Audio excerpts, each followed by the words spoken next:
Olá, meu amigo, tudo bem? Hoje eu queria falar com vocês sobre gestão em sala de aula. Isso mesmo.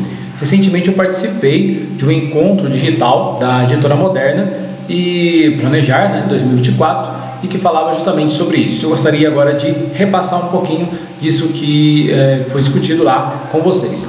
Vou trazer aqui também algumas informações mais recentes que vão ajudar também a complementar esse conteúdo da Planejar, tá bom? Então vamos lá. A sala de aula ela é um ambiente único, né? Nós educadores sabemos o quanto a sala de aula é única e incomparável com os outros espaços da sociedade. Nós convivemos em múltiplos espaços, mas a sala de aula ela tem um diferencial, né? Primeiro, não é qualquer ambiente da sociedade, é um ambiente que visa a preparar alguém para o futuro. E esse preparar alguém para o futuro é muito mais do que apenas ensinar ou transmitir conteúdos, mas é também ensinar valores. Então, um professor, ele é antes de tudo um pedagogo, aquele que conduz, aquele que toma pela mão e ajuda a criança a trilhar um caminho. O espaço da sala de aula precisa ser preparado para diferentes tipos de atividades e relações, desde aulas expositivas até projetos. Então entra aí a função da multidimensionalidade da sala de aula. Não é apenas um local para se realizar atividades conteudistas. Não é um local somente para se aplicar provas ou se dar aulas expositivas. É um ambiente também sociológico, é um ambiente de construção de valores, de respeito mútuo, de valorização do outro e de desenvolvimento intelectual. O segundo aspecto é a simultaneidade. Muitas coisas acontecem ao mesmo tempo. Enquanto você fala, alguém presta atenção, outro conversa, outro penteia o cabelo, outro sai da sua carteira, mexe com um coleguinha. Muitas coisas estão acontecendo ao mesmo tempo. E você, professor, precisa dar conta de tudo isso, não é? Então, a sala de aula tem um aspecto também do imediatismo. Tudo acontece muito rápido. De repente, alguém cai da cadeira e a aula já ganha outra dinâmica, né? Ainda mais se for uma brincadeira de mau gosto, quando alguém puxa a cadeira ou simplesmente alguém caiu para fazer gracinha. Então, esse novo estado também pode mudar rapidamente. Imprevisibilidade é um outro aspecto a ser considerado.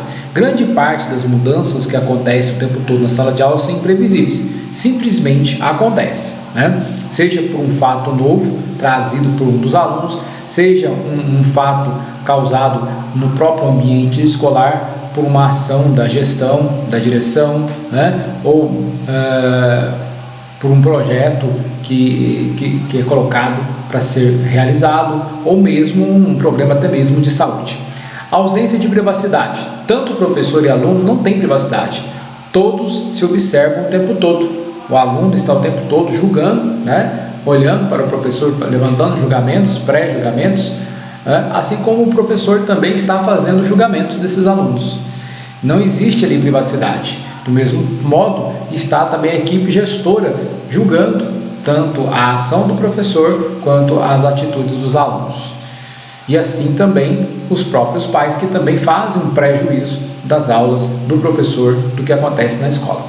É uma história conjunta, assim como família, em que o que se faz no passado interfere no presente e no futuro. Na sala de aula se constrói uma história conjunta e interligada.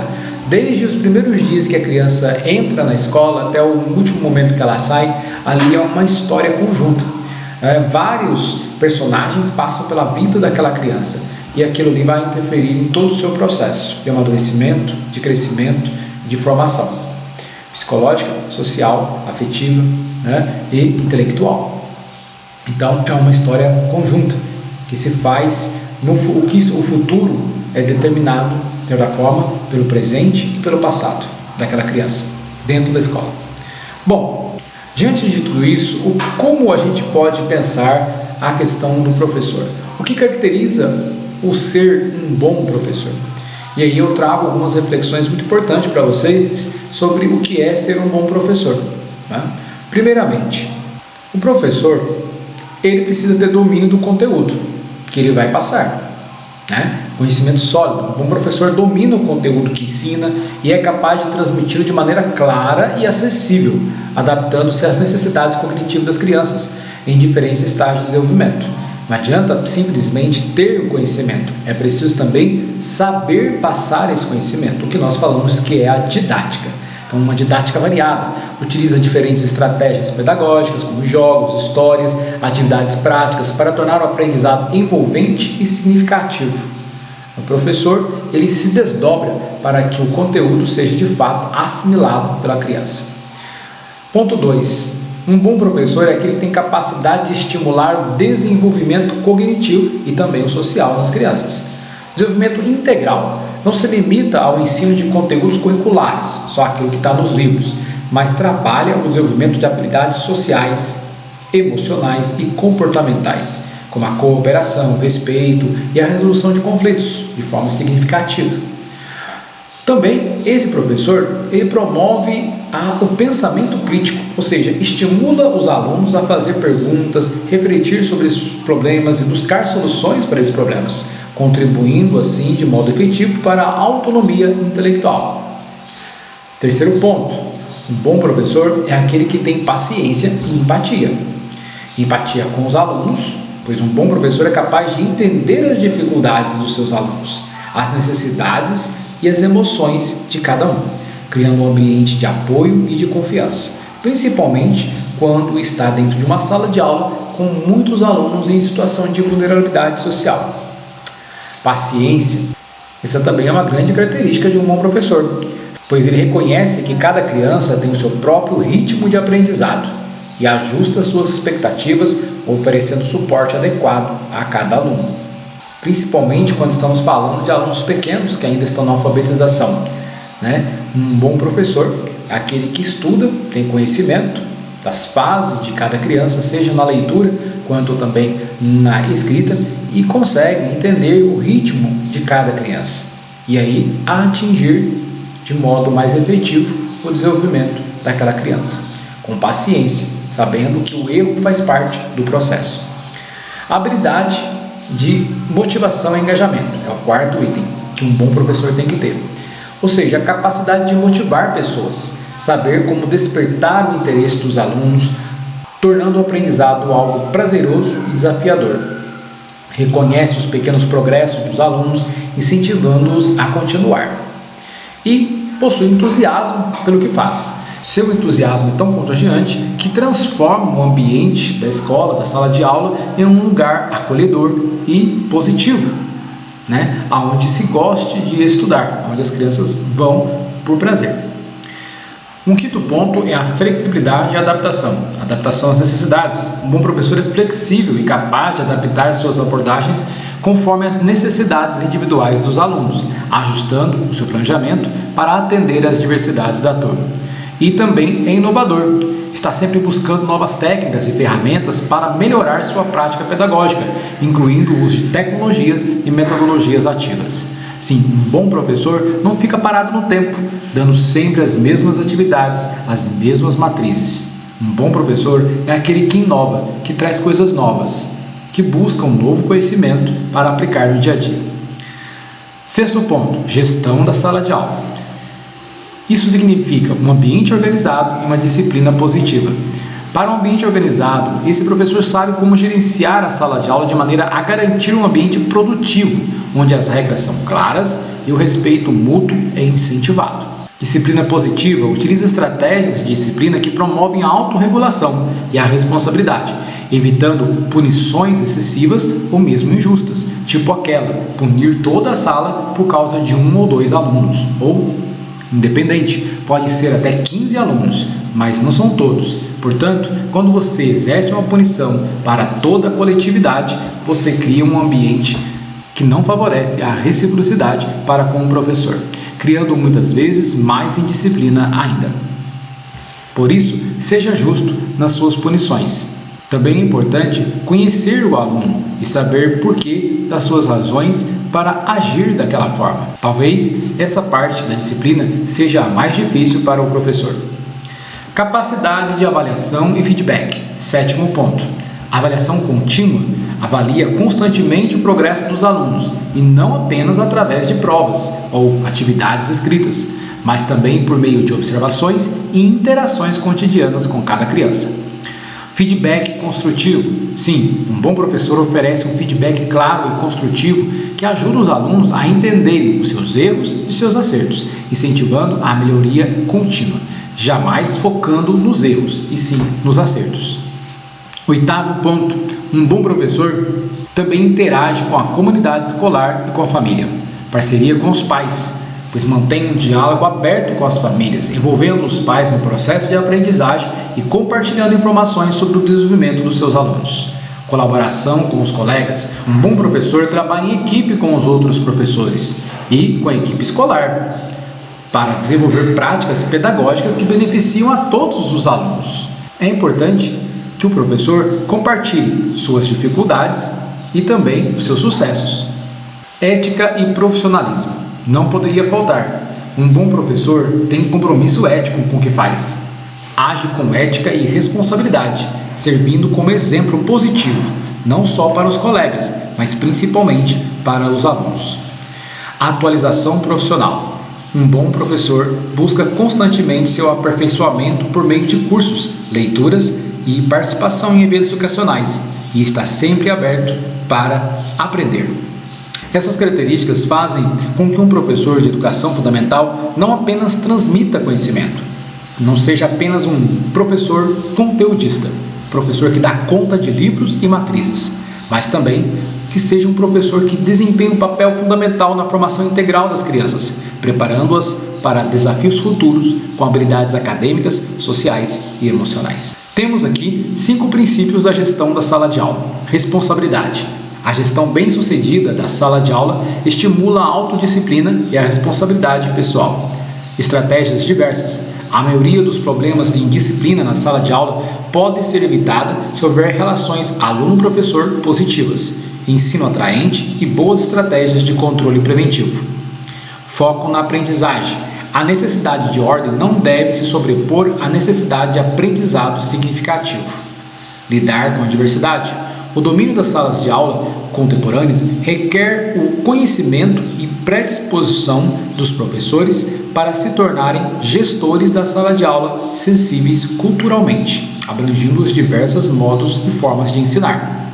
Aprendizado contínuo. Torna-se um eficiente gestor de sala de aula. Exige-se reflexão e trabalho duro e muito tempo. O que envolve a gestão da sala de aula? Para o que precisamos olhar? Um ambiente para aprendizagem significativa exige organização do ambiente físico, construção de relacionamentos e normas de comportamento, conhecendo os estudantes e suas particularidades, trabalhando com as famílias. Também a gestão do ensino da aprendizagem, ou seja, gestão do tempo em sala de aula, motivação e engajamento, formas de organização do trabalho em sala de aula, como atividades individuais em grupo, discussões conduzidas pelo professor ou centrada nos estudantes. Obviamente, sem descuidar dos vários recursos e estratégias para se adequar a cada realidade da sala de aula. E protegendo e restaurando a ordem, rompendo eficientemente os problemas de comportamento, evitando e respondendo à violência. Já que falamos de indisciplina, que é algo difícil não só de perceber o que é uma indisciplina ou apenas uma falta de domínio, autorregulação interna, ou ainda um problema cognitivo, um problema que precisa ser investigado na criança, ou um problema que vem de fora da criança, causado por problemas sociais, afetivos. Princípios para lidar com o comportamento inadequado. Separe o caráter do aluno de seu mau comportamento e intervenha discretamente quando necessário. Mantenha o planejamento do ensino com o mínimo de interrupção e avalie a melhor forma de intervir com esse foco. Ou seja, como prevenir um comportamento indesejado sem alterar toda a dinâmica da sala de aula. Uma ação pode ser entendida como um mau comportamento dependendo do contexto em que ocorre. Então, avalie. Desfoca da aprendizagem?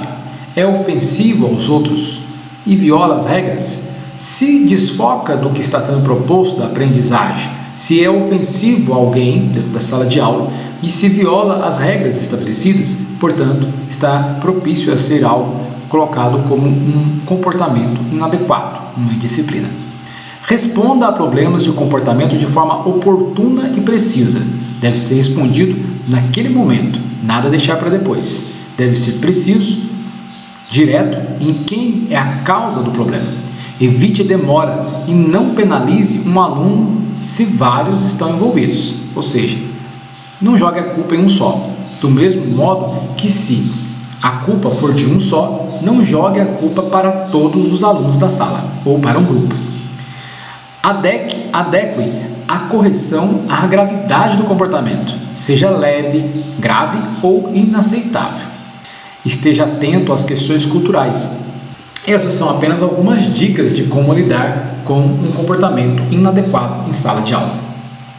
Para o mau comportamento leve, o professor pode ter algumas atitudes, como uma intervenção não verbal, isto é, utilize expressões faciais que demonstrem o quanto você está insatisfeito com aquela situação. Use o contato visual com o aluno, os sinais das mãos ou ainda a proximidade com aquele aluno. Isto é, se aproxime de modo fisicamente. Use uma intervenção verbal não direta, ou seja, fale o nome do aluno. Muito importante chamar o aluno pelo nome. Incorpore o nome do aluno à aula, ou seja, chame-o diversas vezes para o conteúdo que está sendo exposto ou para aquilo que está sendo proposto.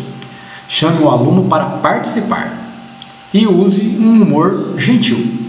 Ainda, uma forma de agir para um comportamento leve é usando uma intervenção verbal direta. Ou seja, se em primeiro momento as expressões faciais, o contato visual, os sinais de mão e a proximidade não surgiu muito efeito, passe para uma intervenção verbal não direta, chamando o nome do aluno, chamando-o para participar da atividade ou fazendo alguma graça, desde que não seja algo que humilhe o aluno. E por último, caso nada funcione, você pode tentar uma intervenção verbal direta. Dê um comando sucinto, algo que realmente ele entenda e deva ser cumprido. Lembre aos alunos sobre a regra. Existe uma regra. Qual deve ser essa regra? Retome com os alunos e veja se estão cumprindo.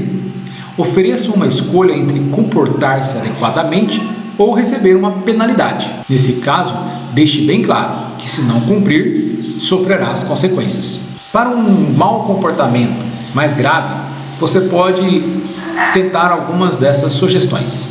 Escolha as penalidades progressivas e evite a ausência de lógica, ou seja, aplicar uma penalidade mais rígida para algo menos grave. Segundo, imponha penalidade enquanto preserva relacionamentos. Não deixe levar nada para o pessoal. Terceiro, seja consistente e avalie necessidade de flexibilizar em casos específicos. Isto mesmo, não é vergonhoso para o professor voltar atrás em algum ponto da punição, desde que o aluno demonstre arrependimento e mostre-se consciente de sua ação e de suas responsabilidades. E por último, não penalize o grupo inteiro por um mau comportamento individual. É muito importante evitar os confrontos físicos. Mantenha a calma, evite reagir com raiva ou surpresa. Mantenha sua compostura. Em caso muito grave, é melhor você sair da sala ou pedir ajuda do que fazer algo que não devia. Proteja os seus alunos, oriente os alvos da agressão a se afastarem ou a permanecerem calmos. Busque ajuda. Comunique-se de forma efetiva, faça contato visual, dê instruções claras e separe os envolvidos. Peça ajuda, notifique a secretaria da escola ou o pessoal da segurança se tiver sobre um incidente e peça assistência. Mostre empatia, ouça o aluno agressor, entenda seus sentimentos e não só julgue. Ajude-o a encontrar soluções mais saudáveis para expressar sua raiva. Reconstrua relações. Após os incidentes, trabalhe para restaurar a relação com o aluno e entre os demais alunos. Caso você presencie alguma briga física, avalie rapidamente a situação. Trata-se de uma alteração verbal? Há contato físico? Alguém tem uma arma? Mande um aluno responsável em busca de ajuda. Procure o professor mais próximo e o diretor, vice-diretor, coordenador. Quando outras pessoas estiverem lá para ajudar, é mais fácil e seguro ter situação sob controle. Mande os alunos pararem. Frequentemente os alunos não querem continuar a luta e eles irão responder a um comando curto, claro e firme. Se você souber o nome deles, use-o. Muitas vezes, alguns alunos tratando de maiores acabam se enfrentando, até mesmo motivado por demais alunos que fazem a roda. Por isso é importante nessa situação manter a calma e falar de forma clara e firme. Disperse os outros alunos. Não há necessidade de uma audiência e você não quer que os espectadores tomem parte na briga. Por fim, jamais não intervenha fisicamente. Isso não é recomendado, a menos que a idade, o tamanho e o número de envolvidos indiquem que é seguro fazê-lo.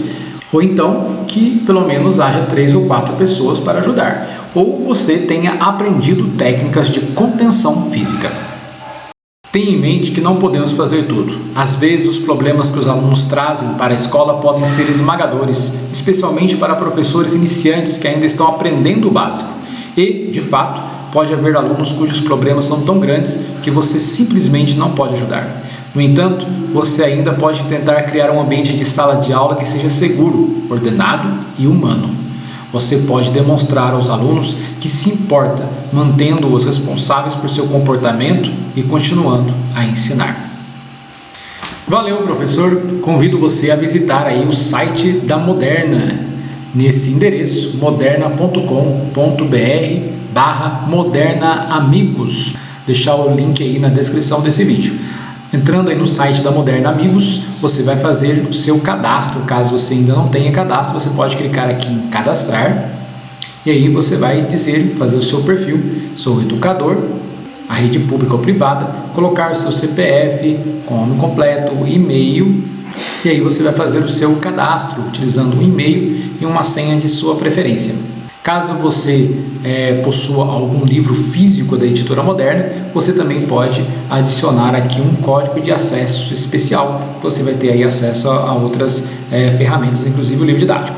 Depois vai clicar aqui, quero receber novidades, concordo com termos, entendi e não sou robô, e finalizar o cadastro.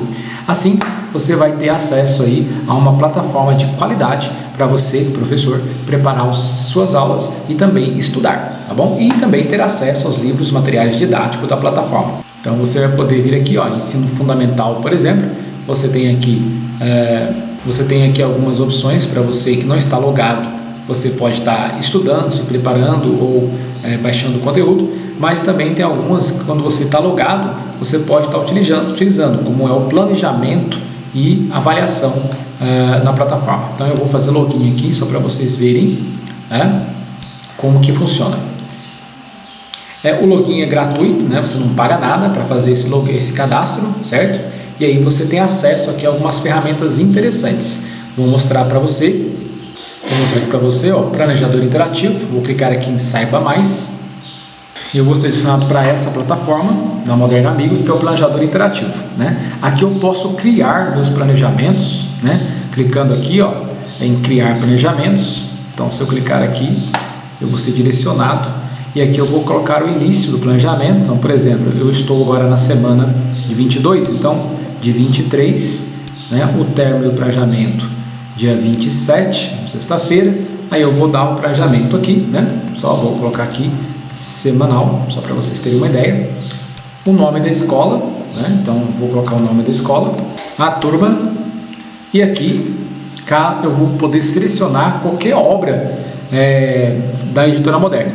Então isso é interessante se você estiver utilizando os livros da Editora Moderna, mas se você caso não utilize, também você pode estar utilizando a plataforma, né? Você pode estar utilizando para você gerar aí um planejamento ou mesmo avaliações. Vou colocar uma aqui, ó, presente mais, matemática, só para a gente ter uma ideia. Ó, já selecionou para mim a área de conhecimento, matemática, presente mais, R23, e aqui, ó, eu vou selecionar o volume. Então, primeiro, segundo, terceiro, quarto ou quinto ano. Vou colocar um aqui do quinto ano e aqui eu posso ainda inserir a marca da escola. Se eu clicar aqui, eu posso buscar pela marca da escola no meu computador.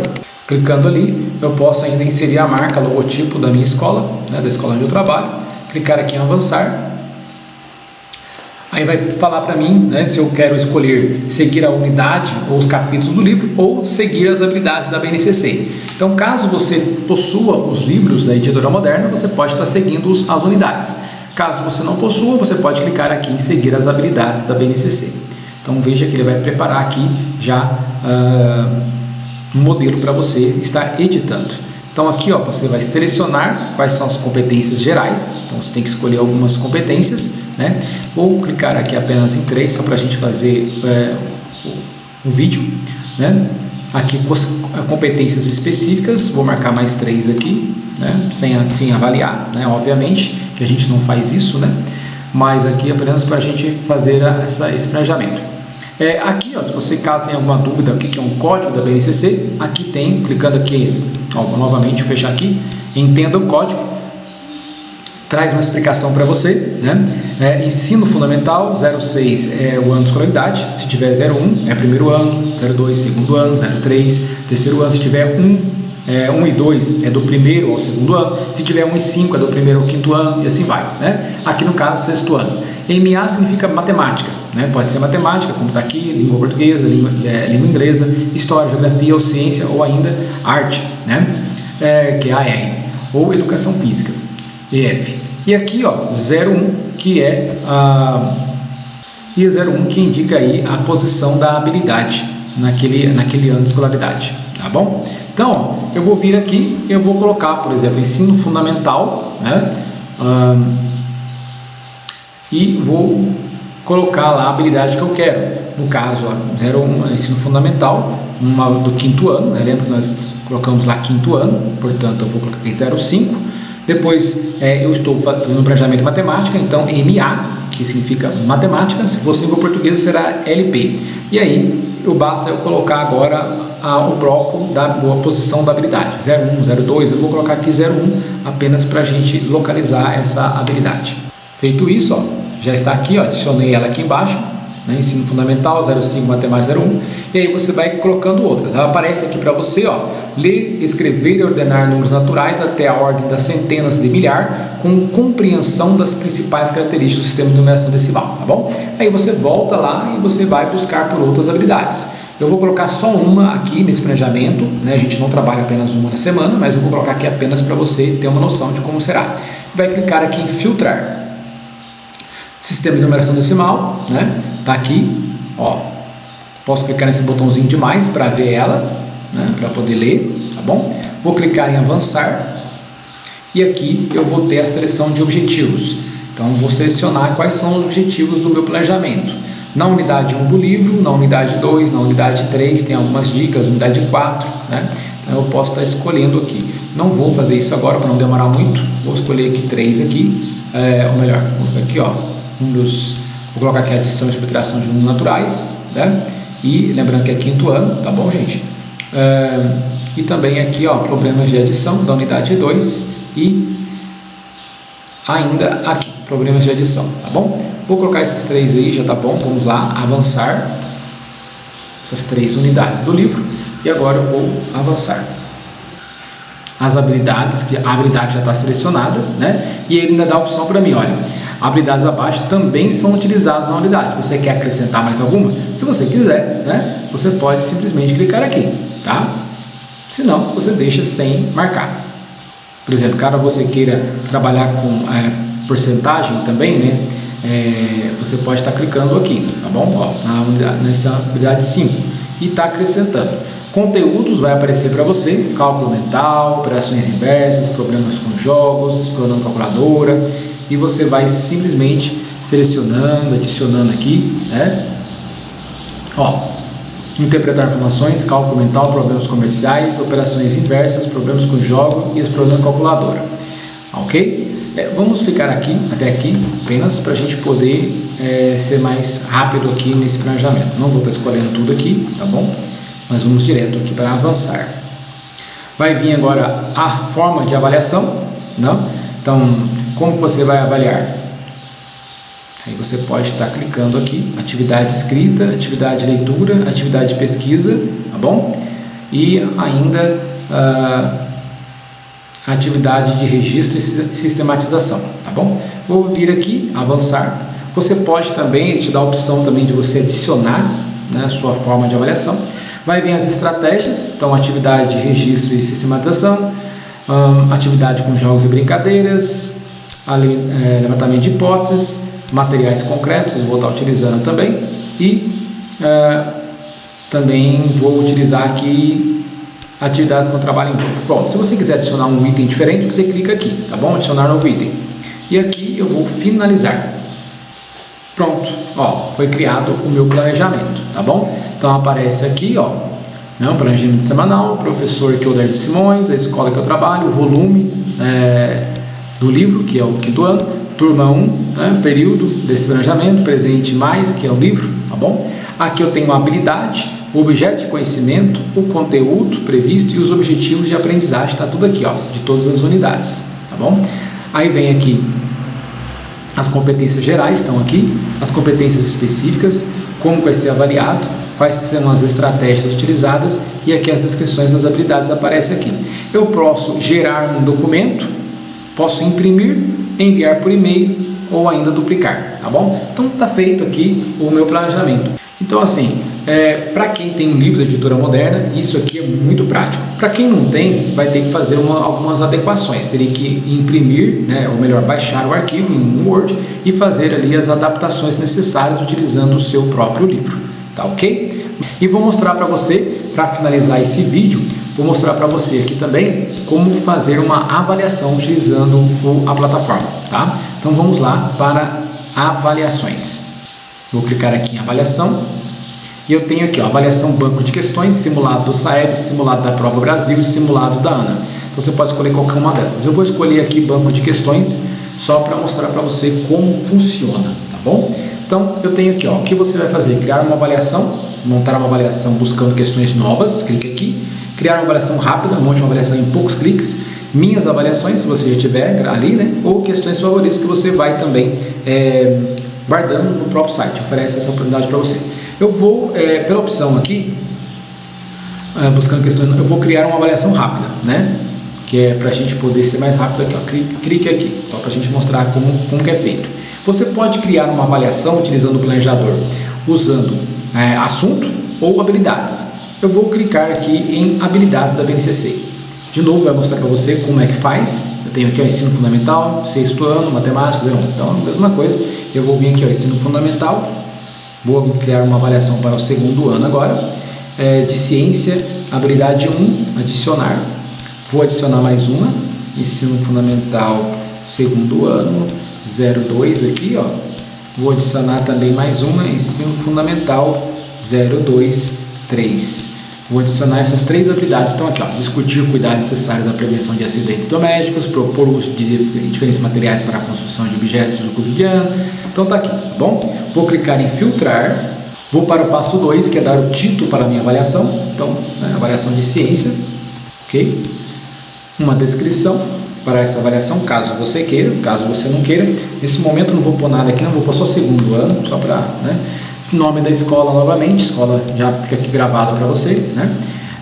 Escolha o logotipo, né? Aqui eu vou poder escolher novamente o logotipo da escola e quantidade de questões. Você vem aqui e seleciona quantas questões você quer na prova. Pode ser 5, 10, 15, 20, quantidade que você quiser, ó, né? Até 50, no simulado, por exemplo.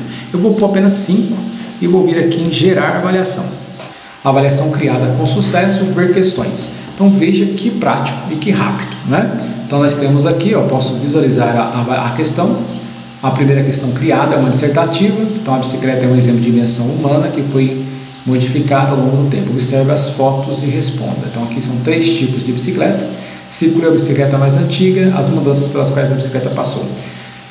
Então veja, aqui já tem um gabarito, sai com um gabarito e eu vou clicar, fechar. Então eu posso clicar aqui, ver a segunda questão, né, também dissertativa, e assim vai. Posso fazer download da avaliação, clicando aqui, né? Quando eu clicar aqui vai me dar a opção de fazer download apenas do enunciado, do gabarito, ou então do enunciado e do gabarito. Ainda tem também, posso fazer download em PDF ou em doc. Eu aconselho você fazer em doc, porque aí você pode fazer as alterações necessárias que você quiser na avaliação, tá bom? Você pode ainda, tem a opção ainda de adicionar questões, ó, buscar questões, né? Ou ainda excluir uma dessas questões, tá bom? Vou fazer o download aqui para você ver como que ficou, né, a avaliação. Olha aí, essa é uma avaliação. O logotipo não saiu aqui dessa vez, ó, mas é só você excluir ela e colocar novamente o logotipo, né? Mas já está aqui o cabeçalho, questão 1, aqui a questão 2. Aí você precisa só fazer aqui alguns ajeitos, né? Melhorar aqui alguma formataçãozinha, mas está tudo aqui, ó, questão 4, questão 5, né? Então, se você baixar em Word, você pode retrabalhar essas questões, o espaçamento, ou mesmo se você não gostar de alguma imagem, você pode estar trocando, né? Selecionando outra da internet, caso você queira aumentar o tamanho da letra, ou então colocar caixa alta, o espaçamento. Então eu aconselho você a fazer aí download em formato Word, tá bom? Então fica aí a dica para você, editora Moderna, tá bom? E então espero que você tenha gostado aí das informações que foram passadas e aproveite aí o site da Moderna. Até mais, fica com Deus e até a próxima. E para você que ficou aí até o final, convido você aí a acessar, a ler o QR Code que está aparecendo aí, ou acessar o link na descrição desse vídeo e entrar na minha página na editora Wayclap e adquirir um dos meus livros, Gamificação na Educação, ou então Esperança Enlutada, uma vida ressignificada à luz da fé. É um livro voltado para a área pedagógica, né, educacional, e o outro é voltado para aqueles que gostam de assuntos ligados à religião, teologia e filosofia, tá bom? Fica com Deus e até a próxima!